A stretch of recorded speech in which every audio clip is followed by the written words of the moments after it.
Bienvenidas y bienvenidos a este nuevo podcast que desde el Colegio Oficial de Trabajo Social de Madrid os presentamos con motivo de la conmemoración del Día Internacional de la Eliminación de la Violencia contra la Mujer. En esta ocasión, la Comisión de Trabajo Social y Feminismo y la Comisión de Gerontología nos hemos unido para realizar esta campaña que tiene como propósito, siguiendo con el enfoque interseccional de campañas anteriores, visibilizar la situación de las mujeres mayores. La violencia acompaña a las mujeres en todo su ciclo vital, tomando distintas formas en función de los ejes de dominación por los que se encuentra atravesada: origen étnico, clase social, discapacidad, pero al llegar a un determinado momento de su biografía aparece un nuevo factor de discriminación que afecta absolutamente a todas las mujeres: la edad. La variable edad y las connotaciones negativas que presenta en nuestra realidad cultural, basadas en la lógica del sistema capitalista, donde se valora la producción y el consumo, hace que las personas de más edad dejen de tener interés al desaparecer del mundo productivo. El edadismo, término que Butler acuñó para referirse a todos los estereotipos desvalorizadores asociados a la vejez, provoca distintas situaciones de discriminación. De la mano del binomio edad-patriarcado, nuestros cuerpos van transitando hacia los márgenes, donde se sitúan los cuerpos no normativos, y según caminamos hacia los márgenes nos vamos haciendo cada vez más invisibles. Nos borramos del imaginario social, de las estadísticas, de los estudios. Pero hacernos invisibles no significa que no continuemos sufriendo situaciones de abuso y violencia. Lo que sí significa es que cuando se unen violencia patriarcal y edadismo, la violencia toma unas características especiales, sobre todo cuando el agresor es la pareja. Se convierte en una violencia especialmente invisible, que es necesario nombrar, concienciar y visibilizar para que forme parte del imaginario colectivo. Las mujeres mayores sufren situaciones de violencia en el ámbito de la pareja, una violencia que a menudo se camufla en otros malestares, una violencia difícil de reconocer y, por tanto, difícil de detectar y acompañar.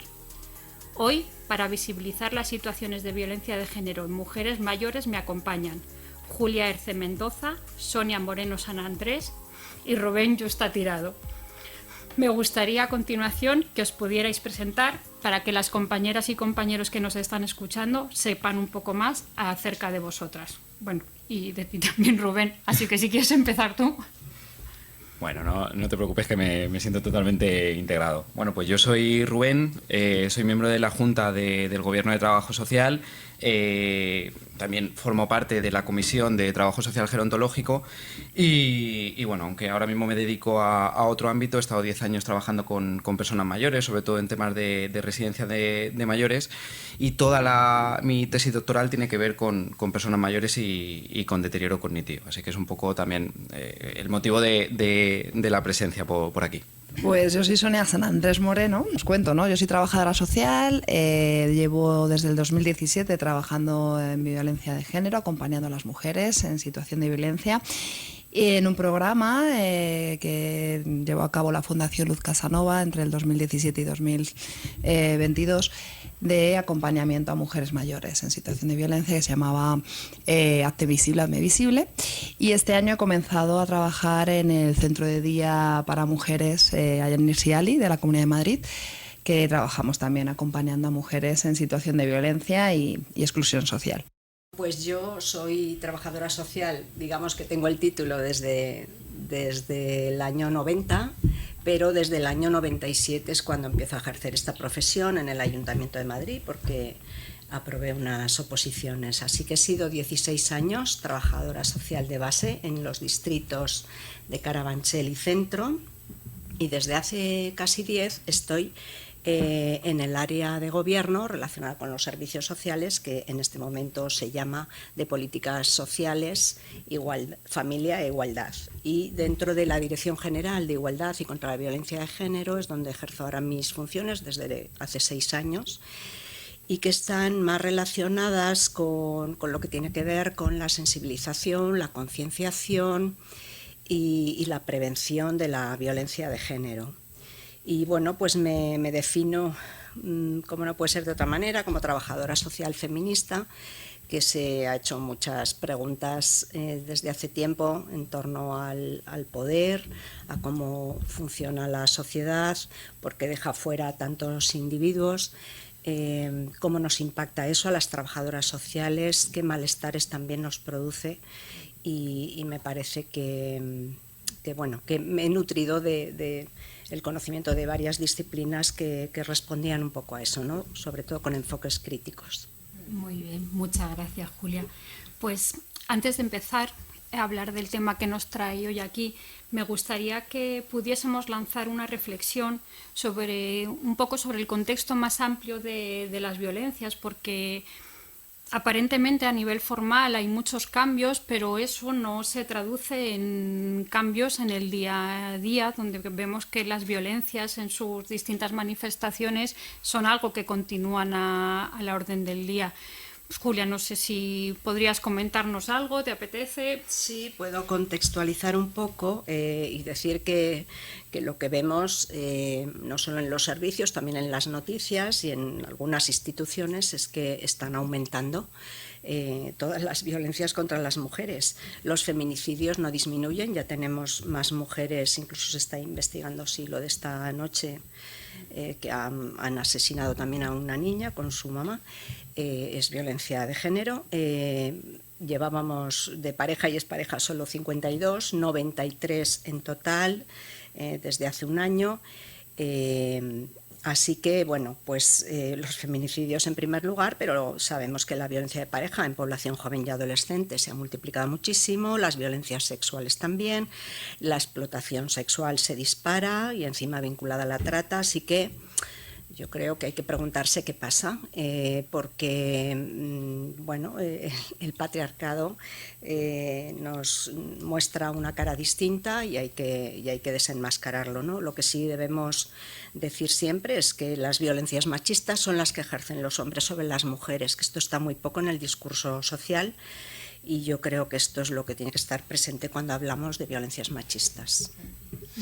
Y apuntar esto que tú decías, ¿no? Que al final las muertes son lo que sacan los medios de comunicación, ¿no? En las portadas del periódico, pero que al final, como se trabaja mucho, ¿no? En el triángulo en forma de iceberg, la punta es el asesinato, pero todo lo que sostiene la violencia va desde cómo educamos, ¿no? A nuestras hijas e hijos, y en estas diferencias, ¿no? Y apuntando de qué podemos hacer, ¿no? Como sociedad. Yo creo que es importante retomar las políticas de educación sexoafectiva, son cada vez más importantes para reflexionar sobre el consentimiento, el respeto, la comunicación, para que niñas y niños aprendamos desde bien chicos y bien chicas de edad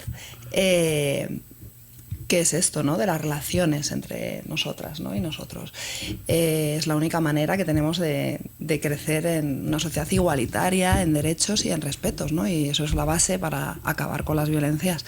Y a veces se nos olvida, ¿no? Y los recursos muchas veces van enfocados a cuando ya no hay remedio, y muchas veces falta, desde edades bien tempranas y en el acompañamiento a familias, en este tipo de acciones, ¿no? Para realmente acabar con estas desigualdades que llevan a la violencia. Pero yo también creo que es muy importante que desde la política cambie el discurso social dominante, porque si no, eso no cala hacia abajo, ¿no? Yo creo que más que de abajo hacia arriba, que también tenemos todos y todas una responsabilidad muy grande con este grave problema social y de derechos humanos, pero es desde la política, yo entiendo que es desde donde más se puede hacer, y desde los medios de comunicación que acompañan a la política y el discurso dominante. Totalmente de acuerdo. Hablaba, Sonia, de la importancia de la educación, de que los asesinatos son la punta del iceberg. Yo en la introducción aludía a que cuando la violencia de género en el ámbito de la pareja entra también la variable edad, tanto en la víctima como el agresor. Entiendo que esta parte de educación ya no la podemos hacer, porque son personas que se educaron cuando el sistema patriarcal además estaba corroborado por la legislación. Pero ¿qué características especiales creéis que tiene, o sabéis que tiene la violencia de género cuando la edad conforma uno de las aristas de la realidad. Bueno, tú lo apuntabas por un lado, ¿no? Como unas vivencias y unas enseñanzas muy fuertes y muy arraigadas en lo que era el mandato de ser mujer, ¿no? Mujer como madre, como cuidadora, como esposa. Entonces, esto sumado a la larga duración de las relaciones, estamos hablando de mujeres que han nacido entre los años 30 y los años 50, que tienen ahora entre 60 y 85 años, que han sido educadas en esto y reforzado durante mucho tiempo, como bien decíais, ¿no? El contexto político es muy importante y muchas mujeres han sido educadas bajo la educación franquista, donde la mujer tenía ese papel y no había otra alternativa. Y también apuntabais el tema de la legislación. Al final han sido educadas en una legislación donde la mujer no tenía apenas derechos, tenía la tutela, digamos, pasaba de su padre a su esposo, y si no existía tal, pues ella bajo la tutela de su padre o de su hermano mayor. Y no es hasta, por ejemplo, hasta el año 81 que la ley del divorcio se aprueba en este país, la ley del aborto 4 años después, en el 85, la ley de violencia no es hasta el 2005, entonces imaginaos todo ese periodo de tiempo donde la mujer no ha tenido un respaldo en políticas sociales, en políticas de recursos, no ha habido también un reconocimiento social de poder ser de otra manera, ¿no? Con lo cual, a la hora de acudir a la policía, a un juez, incluso a tu propia familia, nunca había un refuerzo de esto que está pasando está mal. Al contrario, ¿no? Nosotras en nuestro trabajo hemos encontrado muchas veces a mujeres que nos decían: es que yo cuando mi marido, me casé, ¿no?, muy joven, y mi marido me pegó la primera vez, en casa me dijeron qué es lo que había, que esto era ser esposa, que había que aguantar. O cuando decidí separarme la primera vez, no existía el divorcio y me decían que dónde iba a ir yo sola con hijos, que iba a ser de mí, que iba a ser una mala madre, una mala esposa. Entonces, todo este miedo, al final, son características que unen a las mujeres mayores en situación de violencia, ¿no? Una desconfianza en las leyes porque no las había, una desconfianza en el sistema policial y judicial porque cuando han acudido a ellos, pues no ha habido un respaldo, un refuerzo, no estaban. Es hoy en día que cuesta, pues imaginaos en esas épocas, esa vivencia, esa enseñanza, y luego también ese sometimiento durante tantos años en una relación de violencia. Estamos hablando de relaciones de 40 y 50 años de relación de pareja, donde el sometimiento aumenta, la dependencia aumenta, la resignación ante el cambio también aumenta, con lo cual todo eso complejiza mucho las actuaciones, la intervención y claro, las decisiones que pueden tomar las mujeres. No tenían las mismas y no tienen las mismas herramientas. Aunque hoy en día, como yo siempre digo, las mujeres de esa edad también está en su época, ¿no?, porque están aquí presentes. Muy bien. Rubén. Pues yo creo que hay un elemento también fundamental, también animo a la gente que esté escuchando este podcast a que se acerque al manifiesto que ha salido en el colegio, que ha sido un trabajo conjunto de la Comisión de Feminismo y de Trabajo Social Gerontológico, y yo creo que es un elemento bastante importante, que es el tema económico, ¿no? Yo os he traído algún dato también para que veamos que muchas veces desde el trabajo social tendemos mucho a hablar de recursos, de hablar de prestaciones y demás. Estamos hablando de que a día de hoy, cuando hablamos de un recurso como es la pensión de viudedad, es un recurso económico que se destina al 96%, o sea, el 96% de las personas que reciben esta prestación económica son mujeres. De este total de mujeres que reciben este recurso, el 40% de ellas no tienen derecho a percibir una pensión de jubilación por sí mismas, ¿no? Con lo cual nos habla mucho del escenario que tienen estas personas, y además hablamos de un aspecto económico cuya media se sitúa en los 770 euros, con lo cual muchas veces cuando intentamos intervenir o cuando queremos un poco que estas personas identifiquen las situaciones de violencia, porque en muchas ocasiones ni siquiera lo tienen tan sumamente interiorizado que ni siquiera lo interiorizan, se quedan en una situación de desprotección porque no tienen medios suficientes, ¿no? Aparte de que las familias, en muchos casos yo creo que hay una ruptura generacional en el sentido de cómo los descendientes de esas personas viven las situaciones de violencia en su propia carne y en su propia piel, y cómo lo viven en relación y cómo normalizan en relación a generaciones anteriores. Yo creo que son elementos que están recogidos dentro del manifiesto, pero que es muy importante sobre todo a la hora de tener un poco ese escenario que viven estas mujeres. Pues a mí me gustaría hacer una una puntualización sobre lo que abarca la vejez, porque cuando hay que señalar, yo creo que la vejez abarca por lo menos 30 años, ¿no? Y por tanto, cuando hablamos del grupo de mujeres mayores, pues es que es muy heterogéneo, porque las experiencias que han vivido unas o que han podido vivir son muy diferentes, ¿no?, de otras. Yo creo que tenemos un imaginario muy asociado a las viejecitas, ¿no? Y yo misma también lo he construido, ¿no? Porque hablamos de mujeres que llevan muchos años de convivencia y tal. Y esto no es así, porque yo creo que esas mujeres también van falleciendo y vamos a entrar las siguientes en la categoría de mujeres mayores. Yo misma estoy a punto de jubilarme y entro sin remedio en esa categoría ya, ¿no? Pero sin embargo, yo creo que hay grandes diferencias que hay diferencias importantes entre mujeres mayores por las distintas experiencias vitales, y también hay diferencias importantes entre hombres y mujeres aunque tengan la misma edad, y me gustaría referirme brevemente a esto, ¿no? Porque efectivamente, como dice Sonia, todas las mujeres mayores hemos nacido en la época franquista, ¿no? Y sabemos que la dictadura franquista prescribió para las mujeres, entre otras cosas, subordinación a los varones, entrega absoluta a la familia y represión sexual. Yo tenía 17 años cuando murió Franco, así que al ser tan joven, yo sí recuerdo que tuvimos dos mandatos o dos mensajes muy contradictorios, porque veníamos de la represión sexual, que eso es lo que nos habían prescrito, pero también al entrar en democracia y con la apertura de libertades, afortunadamente teníamos la posibilidad de la liberación sexual, ¿no? Pero claro, eran dos mensajes y dos mandatos absolutamente contradictorios que a las mujeres nos generaron mucho conflicto emocional, porque había una fuerte sanción social, tanto externa como interna, ¿no? Pero a pesar de todo, siendo tan jóvenes y entrando en democracia, tuvimos mucha posibilidad de rebelarnos, tuvimos posibilidad de probar experiencias y equivocarnos y conectar con la injusticia de la desigualdad, de hacernos feministas, o sea que tuvimos mucha más posibilidad de tomar decisiones y de controlar nuestra propia vida que las mujeres que nos precedieron, ¿no? Porque estas tenían, yo recuerdo la época de mi madre, un mandato de género mucho más estricto, mucho más cruel y mucho más patriarcal, ¿no? Porque por ley, como tú decías, debían obediencia al marido y quedaban bajo la autoridad de este, o sea que había una luz verde, se dio una luz verde a todos los varones para que pudieran ejercer dominación sobre las mujeres, ¿no? Así que en la vejez, bueno, pues están estas diferencias, ¿no?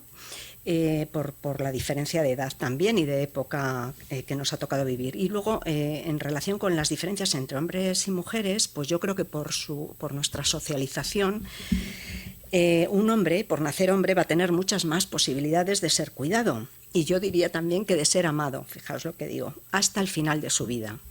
Y esto pues no requiere muchos méritos, a veces es simplemente por el hecho de ser hombre, ¿no? Y nosotras encontramos mucha menos reciprocidad, ¿no? Eso lo vemos cuando atendemos a mujeres mayores, por ejemplo, en los servicios sociales también, ¿no?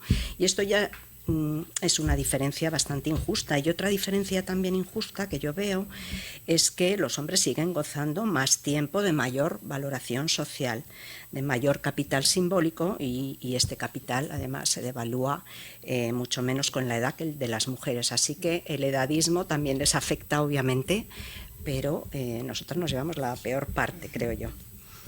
Pero bueno, con esas diferencias, ¿no?, que me apetecía marcar, sí, porque yo también soy una mujer mayor. Sí, sí. Yo creo que la diversidad es clara y hay que tenerla en cuenta.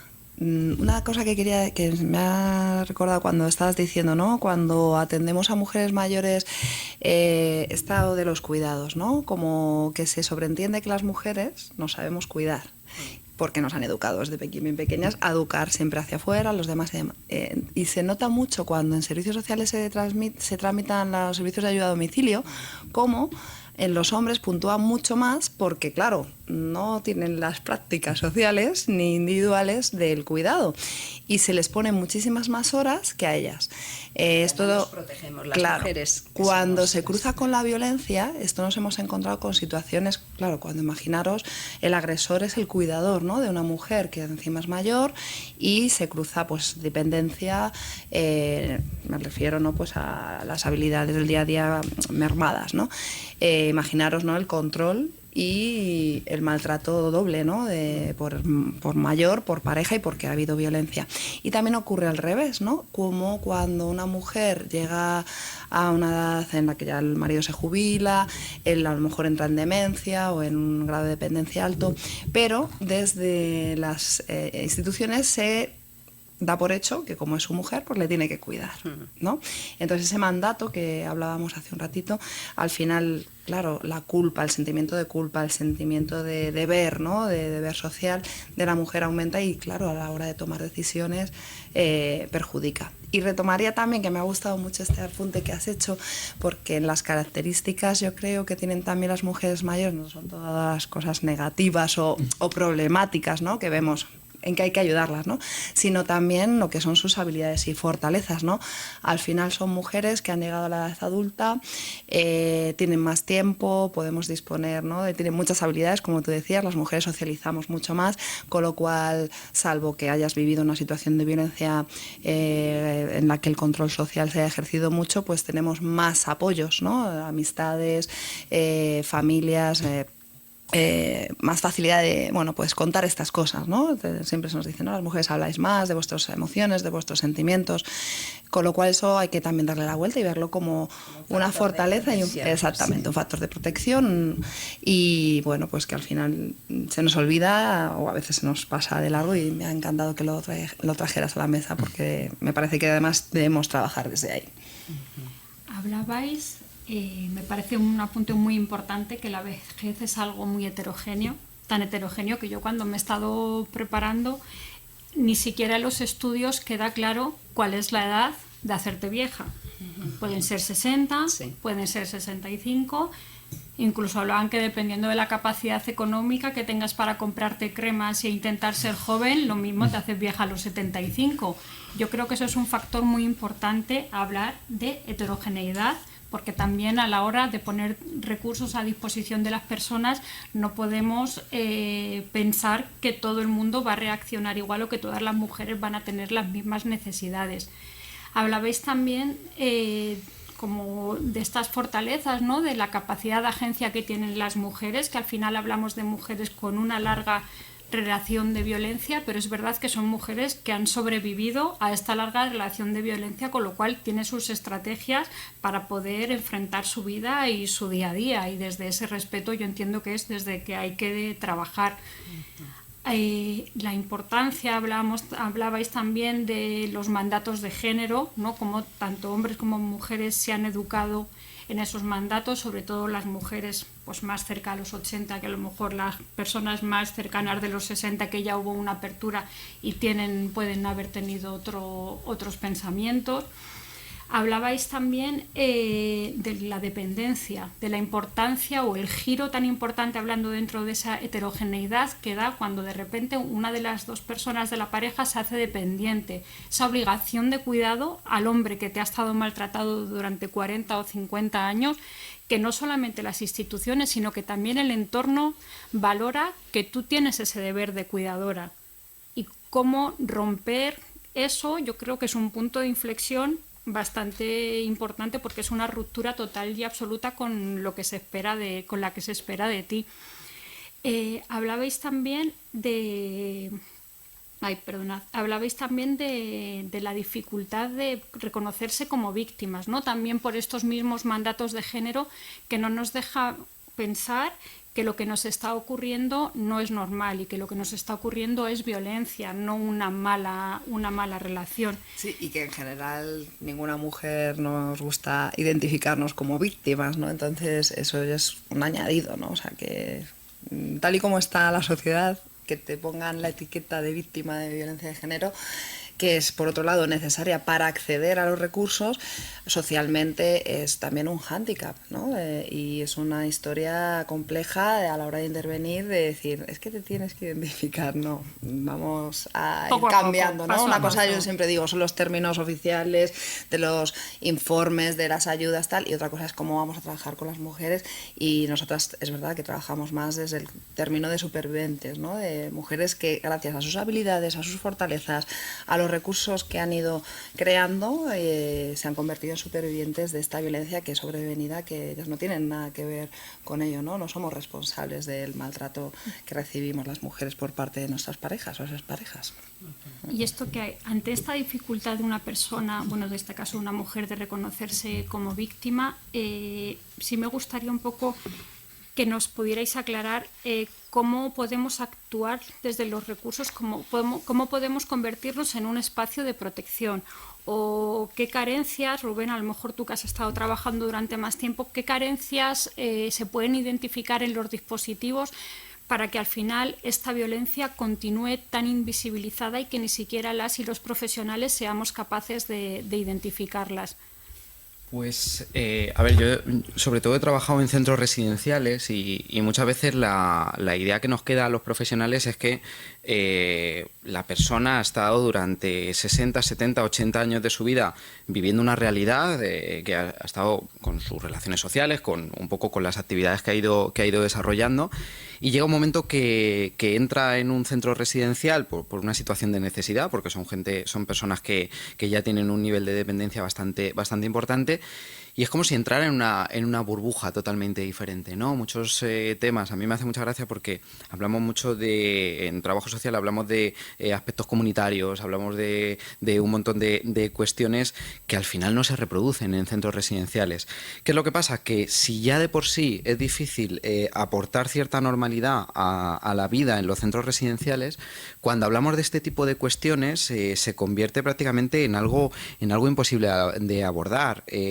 Por ejemplo, identificar una situación de maltrato cuando tenemos un matrimonio en la residencia y tener dudas respecto, como yo me he encontrado en algunas ocasiones, que la parte directiva del centro tenga dudas en si separar en varias habitaciones o no, algo que yo creo que en cualquier otro recurso, en discapacidad, en menores, en cualquier otro ámbito, sería algo que pasaría a las horas. O sea, que sería... Y aquí parece que tenemos que pedir permiso a la familia. ¿Tenemos miedo de contarlo a la familia? No, oye, esta es la realidad. Y seguramente, además, las experiencias que yo he tenido es que cuando superas la barrera de contarlo a la familia normalmente te dice, no, sí, es que mi padre ha sido toda su vida así. No me sorprende que en este punto suceda esto. El ámbito de la sexualidad, ¿no? Cuando existe la sexualidad en general, que dentro de la gerontología es como el gran tabú, y sobre todo cuando alguno de los miembros tiene deterioro cognitivo, ¿no? Yo creo que ahí necesitamos muchísima formación, muchísima concienciación y que realmente empecemos a abordar todas estas cuestiones. Yo creo que hemos dado un paso más allá previniendo situaciones de maltrato con todo el tema de sujeciones, con todo el tema de la dignidad en los cuidados, y aquí tenemos una asignatura pendiente, sobre todo teniendo en cuenta que la mayor parte de las personas que se encuentran en residencias de mayores son mujeres, con lo cual pues yo creo que es algo que tenemos que abordar ya desde el modelo que sea, desde el enfoque que sea, pero que es algo totalmente necesario.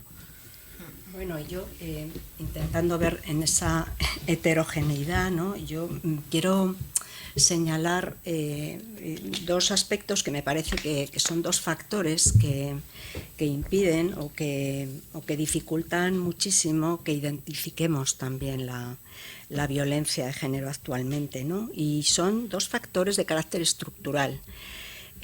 Quizá no sea muy políticamente correcto, pero lo siento, lo voy a decir. Yo no soy muy políticamente correcta. Por un lado, yo creo que el feminismo hegemónico en este momento, el que tiene el discurso hegemónico, ha sustituido el concepto de igualdad entre hombres y mujeres por el de igualdad de trato y no discriminación. Y, por supuesto, hace falta el de igualdad de trato y no discriminación, pero no a costa del otro. Y yo creo que esto ha debilitado en gran medida y es un problema para la detección y la identificación de la violencia, porque la violencia de género no se puede asociar a su causa, ¿no? y siempre hemos dicho que está asociada o es consecuencia de la desigualdad entre hombres y mujeres. Así que si no asociamos esto con su causa, ni tampoco con quienes ejercen esa violencia, ¿no? Que son esos hombres. Si no visibilizamos y nombramos la desigualdad, entonces no interpelamos a los varones, ¿no? Y yo creo que esto no es una gran pérdida, que no deberíamos renunciar a este concepto, porque si no, no solo no se entiende lo que está pasando, sino que no podemos defender la igualdad y luchar contra la violencia. Y por otro lado, el segundo factor que tiene que ver con lo mismo es que si las violencias contra las mujeres aumentan, tenemos que hablar sí o sí de la masculinidad y de los varones, pues mucho más. Dicen los expertos en el trabajo con hombres, por ejemplo Luis Bonino, Luis Botello o Miguel Ángel Arconada, que son muy críticos con el concepto de nuevas masculinidades, que este concepto está siendo muy funcional al patriarcado y que es una gran trampa, ¿no? Porque ahora que ha pasado que muchos hombres se creen igualitarios, porque pueden llorar, porque tienen buena comunicación con sus hijos o hijas, porque los llevan al fútbol. Pero dicen estos expertos que luego estos hombres pues tienen muchos más dificultad para ser buenos compañeros, ¿no?, de sus parejas, porque conservan intacto o en gran medida conservan intacta su necesidad de dominación, ¿no? Porque se relacionan con las mujeres con mucho desapego, porque no las cuidan ni las validan, porque usan y abusan de su tiempo y disponibilidad, o sea que ejercen las violencias que podríamos tener más normalizadas en la vida cotidiana, pero que producen mucho sufrimiento a las mujeres. Así que saquemos esto a la luz, porque si mientras no lo saquemos, el patriarcado sigue siendo muy fuerte o se refuerza y no, mientras no disminuyan las violencias o las erradiquemos, tenemos que seguir hablando de esto. Sí, al final para poder identificar tienes que saber conceptos y leer mucho y escuchar mucho, que yo creo que también es importante, escuchar mucho en este caso a las mujeres y creerlas, ¿no? Que muchas veces se cuestiona, ¿no?, el discurso, la historia de violencia de las mujeres. ¿Por qué decía esto? Porque muchas veces los recursos, ¿no?, a veces tú lo decías, ¿no?, ¿qué hacemos, no? Contamos con la familia, ¿no? Bueno, con la familia hay que contar, porque aparte para las mujeres, como decimos, de esta edad, pues son un pilar muy importante, contar con el apoyo de sus hijas e hijos, y que muchas veces no toman la decisión precisamente porque les toca a los hijos y a las hijas cuidar de los agresores, que no olvidemos también, y esto para mí también es importante recalcarlo, que ningún agresor es un buen padre. No puedes ser una figura modélica de crianza si estás tratando así a la madre de tus hijos. Con lo cual es importante también, ¿no?, tenerlo esto en cuenta. Y también creo que es importante para detectar, para sensibilizar, me parece muy importante la formación que tú apuntabas, porque al final en esta sociedad tendemos parece que trabajamos como en cápsulas, como en islas desconectadas, ¿no? Y pasa mucho en los profesionales que trabajamos con mayores y en las profesionales que trabajamos en violencia, que parece que estamos desconectadas, ¿no? Y faltan como puentes y líneas de actuación conjuntas en las que en violencia y en la red de violencia se hable de edadismo y en la red de mayores se hable de violencia. Entonces creo que cruzar estas dos líneas sería muy interesante para poder favorecer y facilitar, ¿no?, a las profesionales esta detección, esta sensibilización. Al final, pues hombre, bien, no podemos las trabajadoras sociales saber de todo, pero sí que creo que es importante que si estamos en estos dos ámbitos tengamos una línea de trabajo interesante. De hecho, bueno, se han hecho muchas formaciones, pero queda mucho recorrido, ¿no? Y bueno, hay mucho por hacer y en eso estamos. Aparte de formar a las compañeras, sin que evidentemente esto no es un curso de formación, pero ¿qué claves de abordaje profesional podríamos lanzar desde aquí? Habéis repetido formación, ¿no? Pero también la importancia de cruzar conocimientos, es decir, si trabajas en violencia, no puedes leer solo violencia, porque hablábamos también al principio de la interseccionalidad y de los distintos ejes de dominación que cruzan las realidades de las mujeres, pero si trabajas en el sector de gerontología no te puedes quedar solamente en la gerontología, porque no es lo mismo envejecer siendo hombre que envejecer siendo mujer. Entonces, no lo sé, ¿qué pequeñas ideas o qué pautas, cómo podríamos acompañar a las compañeras y a los compañeros que trabajan no solo en residencias, sino también en centros de días, el servicio de ayuda a domicilio, que para mí es algo fundamental, teleasistencia, pero también las compañeras de la red de violencia, servicios sociales de atención primaria, salud, no lo sé, ¿qué las podríamos decir desde aquí?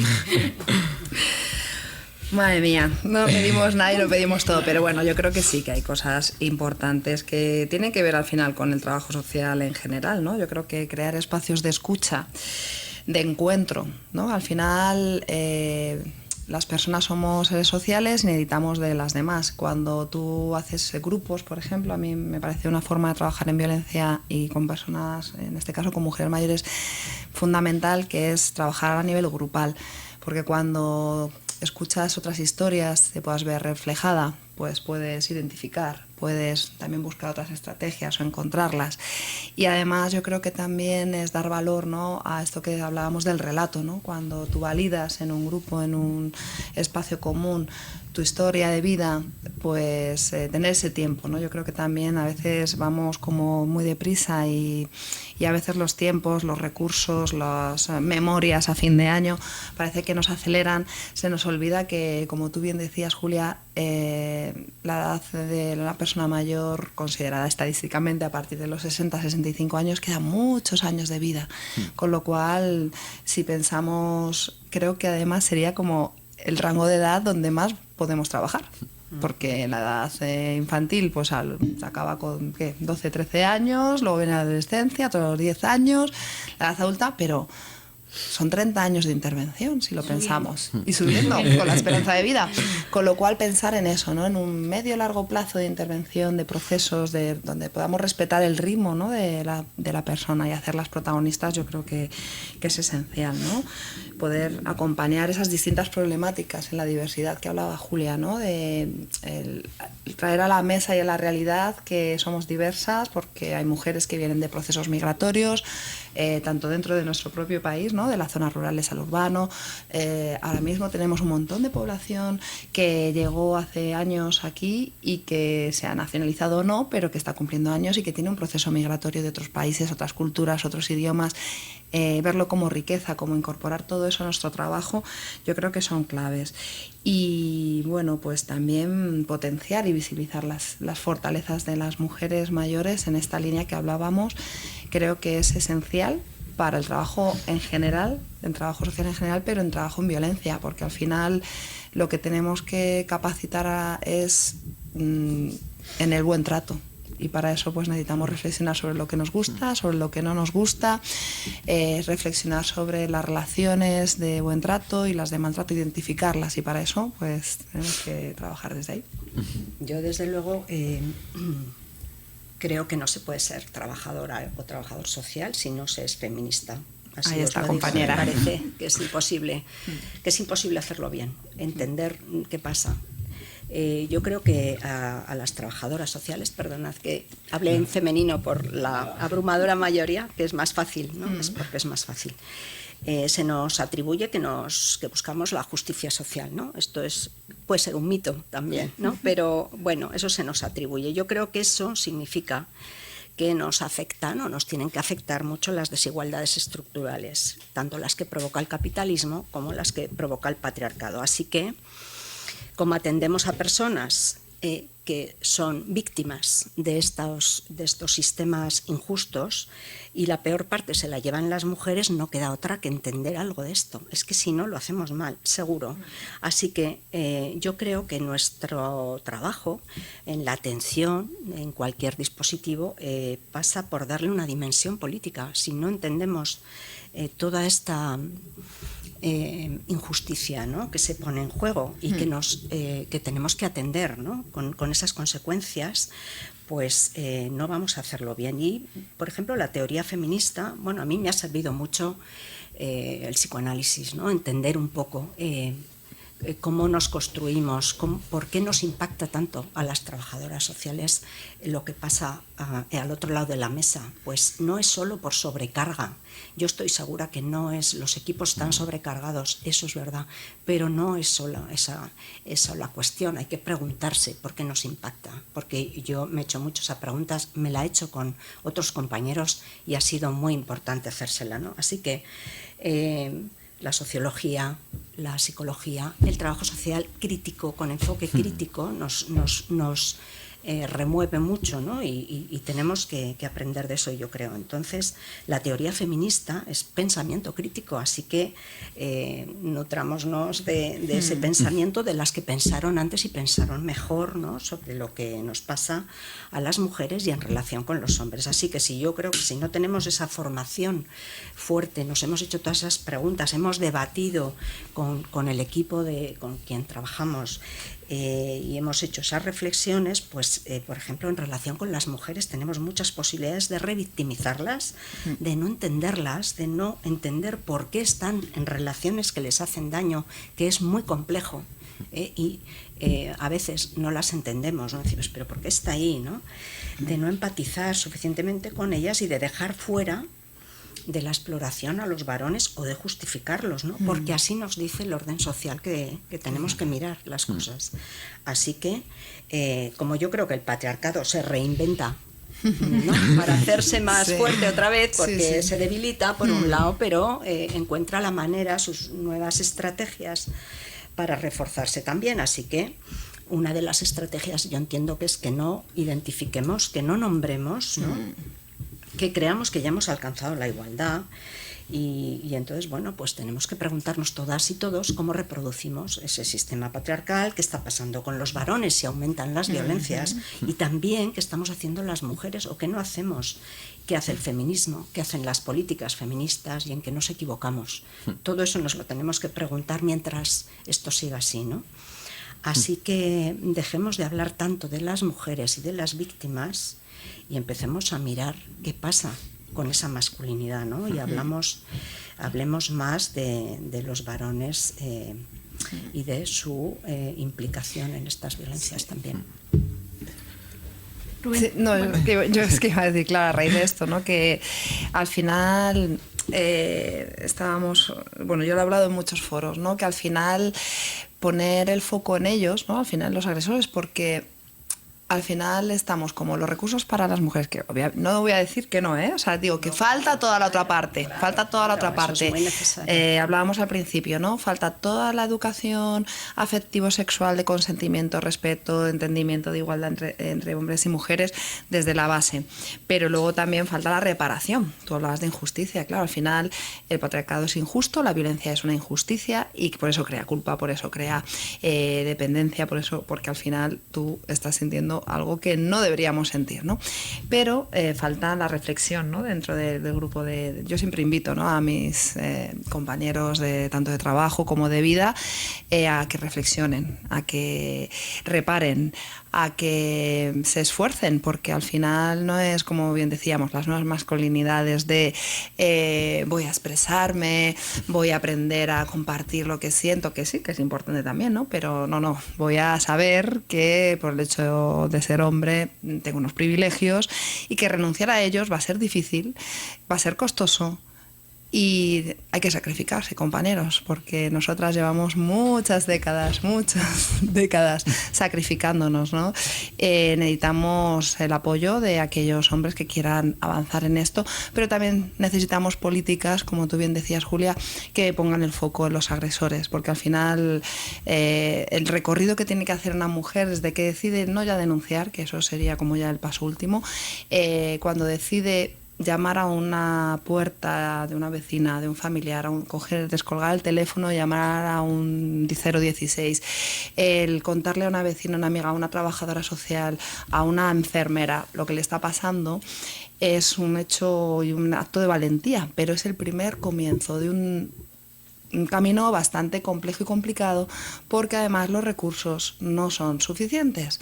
Se llena la boca de que se está haciendo mucho por la igualdad, se está haciendo mucho contra las violencias, pero la realidad que nos encontramos es que no hay recursos suficientes, que no hay plazas para las mujeres y que muchas se quedan fuera del sistema, tanto por conocimiento como por, una vez que conoce el recorrido, también no te atreves. Tener que dejar tu casa, que tus hijos dejen la escuela, echa para atrás. Entonces, si damos cobertura en los pasos previos, vamos a poder acompañar mucho mejor a las mujeres que están en estas situaciones.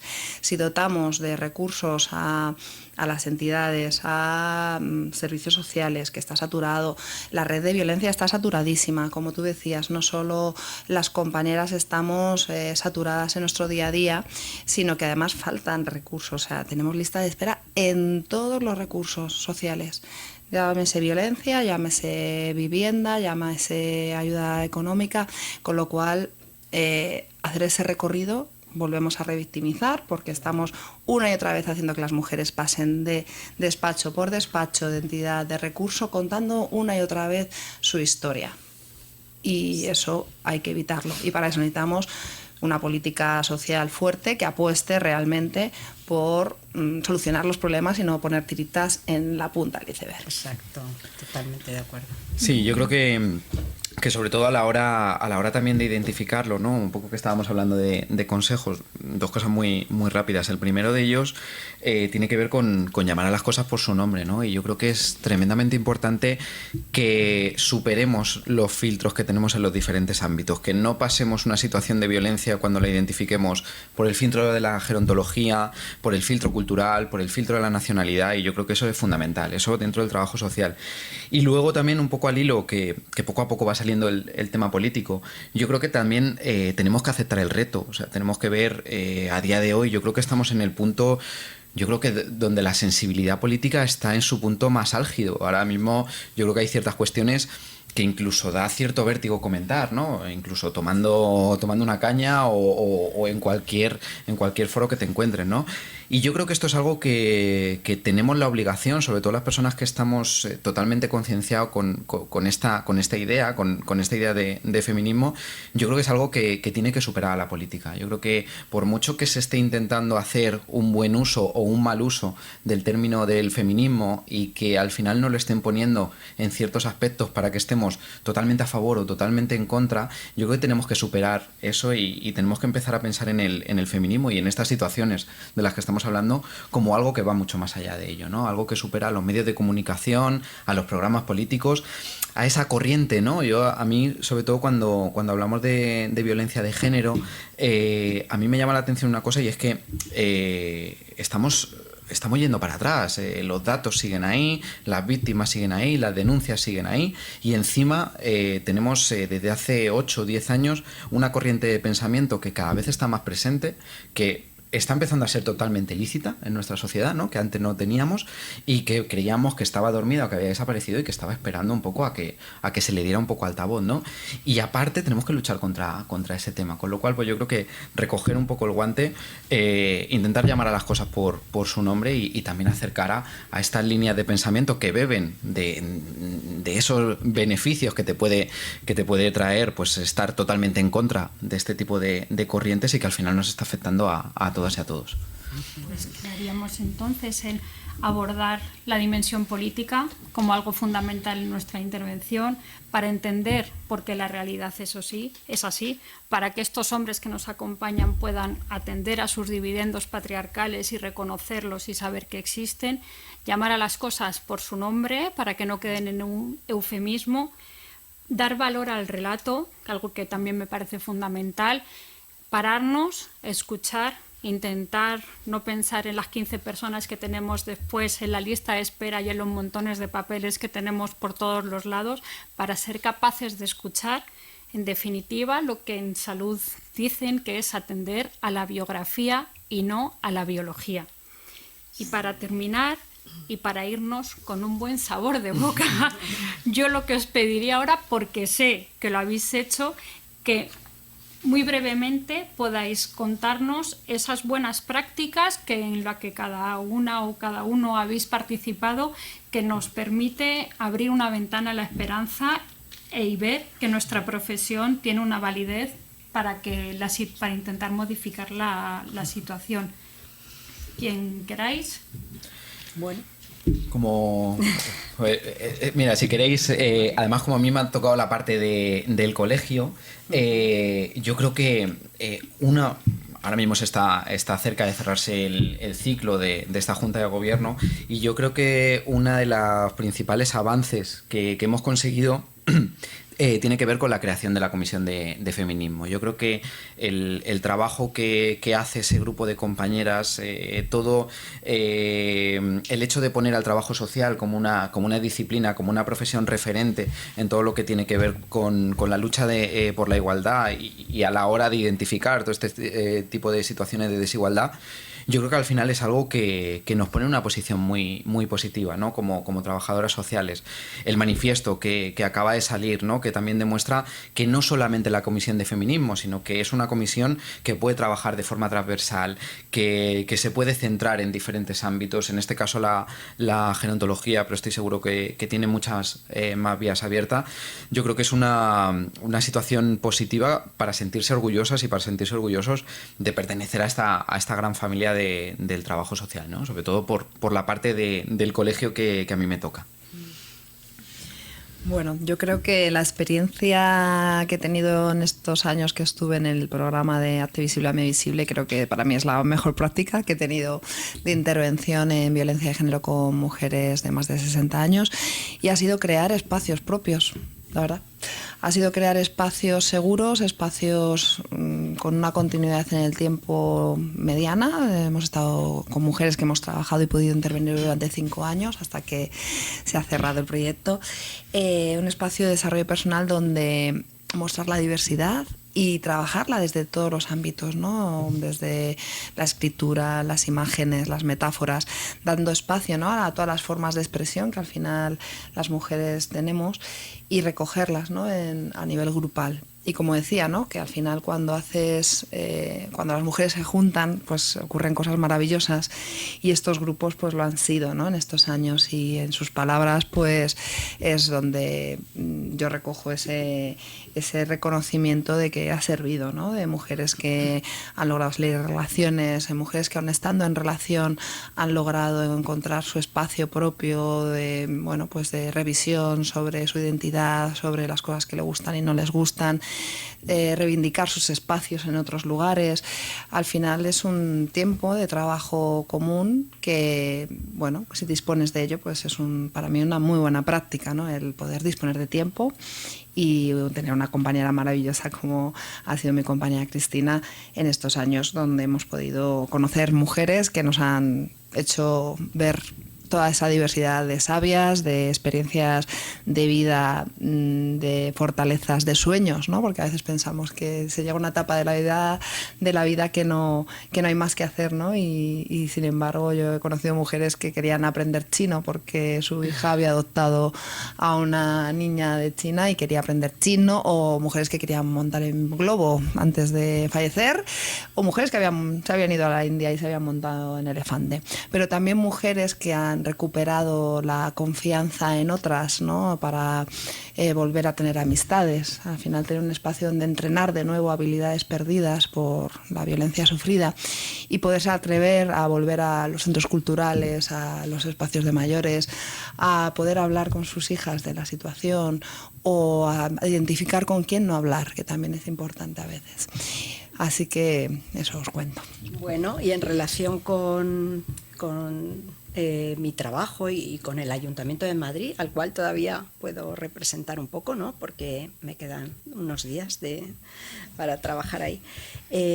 Tengo que poner en valor lo que he hecho en los últimos años en relación con las violencias que afectan a las mujeres mayores, ¿no? Porque esta violencia estaba muy invisibilizada, la violencia de pareja, porque muchas mujeres la sufren en el espacio privado sin poder defenderse bien, y también porque a mayor edad pues hay más posibilidades, como hemos hablado, ¿no? de que hayan naturalizado más esa subordinación, pero no solo ellas, también sus entornos familiares y sociales, ¿no? Es muy importante que que los hijos e hijas le pongan nombre a lo que pasa, ¿no? Como decías.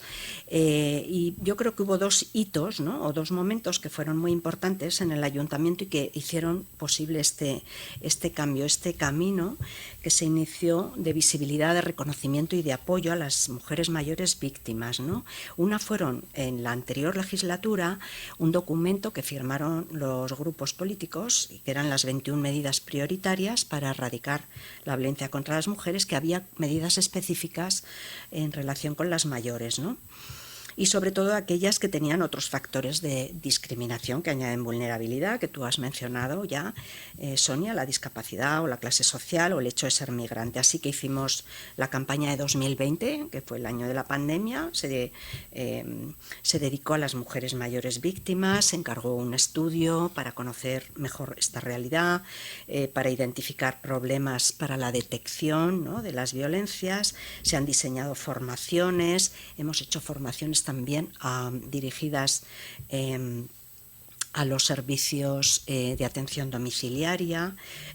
Se creó una unidad móvil vinculada al SAP 24 horas, ¿no?, para las mujeres más aisladas o que tenían más dificultad de acceder. Hay 6 plazas en viviendas para mujeres mayores, y el otro hito ha sido el último plan Madrid Ciudad Amigable con las personas mayores, que ahí sí que hemos podido cruzar por fin. Y hemos empezado a trabajar hace ya unos pocos años en estrecha colaboración con la Dirección General de Mayores, ¿no?, para incluir medidas en ese plan, y también hemos podido participar para contribuir a mejorar la identificación en ese conjunto de malos tratos, ¿no?, que se ejercían sobre las personas mayores, pero donde la violencia no quedaba muy bien identificada. Así que yo creo que hemos mejorado la detección y llegan más mujeres mayores a nuestros servicios. Y en casos especialmente complejos, es verdad que la Dirección General de Mayores tiene la mesa de vulnerabilidad, donde de manera coordinada y de manera multidisciplinar se pueden trabajar casos más difíciles, ¿no?, que están atendidos generalmente en servicios sociales. Así que, bueno, yo sí que me gustaría decir que estamos poniendo mucho el acento, que es muy necesario, en la atención, en la protección, en el empoderamiento, pero que está pendiente trabajar el otro lado, ¿no? Porque sí, las mujeres tienen mucha fortaleza cuando se las acompaña y ayuda, y cuando encuentran otras mujeres y otras experiencias y encuentran profesionales implicadas. Eso es valiosísimo y es muy necesario, ¿no? Pero ¿qué pasa con el otro lado, ¿no?, que se queda inexplorado y no se está haciendo nada? Es parte del patriarcado, y es bueno, parte también de la propia intervención social, que quien no quiere cambiar, no quiere iniciar procesos de cambio, pues es complicado, ¿no? Y por desgracia nos encontramos que los agresores no suelen querer cambiar. Pero también por es eso, cierto que sí, no hay muchas campañas que conciencien a los varones que están ejerciendo violencia. La posibilidad de cambio existe o no existe. Deberíamos comenzar por la capacidad de sensibilización para que ellos se den cuenta de lo que están realizando, y quizás ahí sí que encontremos un punto de inflexión en los que algunos poco a poco vayan buscando el cambio. bueno, hay un pacto de silencio en torno a eso. Yo creo que hay mucha resistencia. Ojalá. sí, Ojalá. sí. Volviendo a que en edades tempranas, si hacemos esa sensibilización, y yo leía en algún artículo, ¿no?, que cuando logremos que la sociedad rechace la violencia hacia las mujeres, igual que rechaza en su mente comer carne humana, pues estaremos venciendo esta lacra social, ¿no?, que es el patriarcado y las violencias hacia las mujeres. Bueno, pues ahí se abre una nueva ventana a nuestra intervención. Yo ahora ya me gustaría poner fin a esta conversación de esta tarde, pero sí que me gustaría, antes de que terminar, enfatizar la capacidad de nuestra profesión para producir el cambio y para lograr la justicia social que decía Julia. Así que muchísimas gracias de verdad por venir esta tarde a compartir vuestra sabiduría con nosotras. Muchas gracias al colegio, sí, y a ti. Sí, muchas gracias.